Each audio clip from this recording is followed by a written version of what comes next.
chers fils et filles, éprouvés par la maladie ou le poids de l'âge.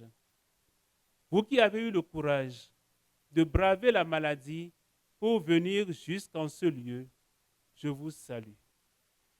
En ce dimanche 13 février, au lendemain de la Journée mondiale des malades et en cette clôture de notre pèlerinage diocésain, Jésus vous dit, heureuses les personnes malades, le royaume de Dieu est à vous.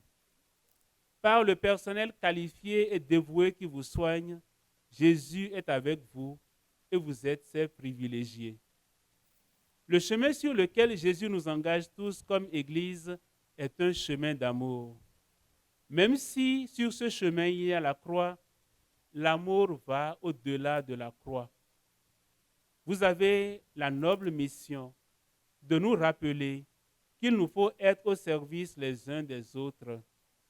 Votre expérience nous aide à relativiser certaines de nos questions dans le tumulte de l'action. Votre sensibilité humanise la nôtre.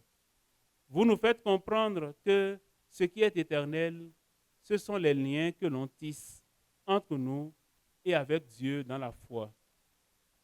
Je voudrais également exprimer toute ma reconnaissance aux agents pastoraux, aux familles, à la commission diocésaine de santé, à l'aumônerie diocésaine de la santé, aux bénévoles, aux témoins de la foi et aux âmes de bonne volonté qui soutiennent nos frères et sœurs malades. Je pense à vous qui les soignez jour après jour, jour et nuit, en donnant de votre temps, de vos ressources, de vos biens. Je pense à vous, curés de paroisse, aumôniers et fidèles des mouvements et associations, vous qui œuvrez en faveur des malades, vous qui avez tout mis en œuvre pour les conduire aujourd'hui même dans ce sanctuaire. Votre zèle éveille notre attention. Votre zèle suscite notre admiration.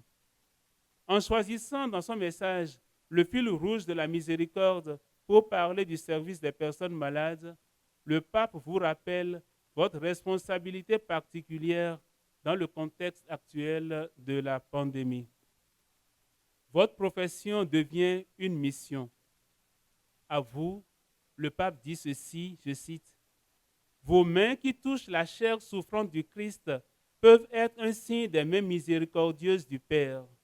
Soyez conscients de la grande dignité de votre profession comme de la responsabilité qu'elle comporte. » Fin de citation. À vous tous ici rassemblés, je voudrais dire aussi toute ma reconnaissance pour ce que vous faites pour les malades, mais nous n'en faisons pas encore assez. Le ministère de la consolation est un devoir de tout baptisé. Comme nous y exhorte encore le pape François, l'accompagnement des malades n'est pas seulement la tâche réservée à quelques ministres spécifiquement dévoués à cela. Combien de malades, combien de personnes âgées vivent chez eux et attendent une visite? Je confie tous les malades et leurs familles à l'intercession de la Vierge Marie, Notre-Dame de Lagune, Maria Topa, et j'assure les personnels soignants de ma prière.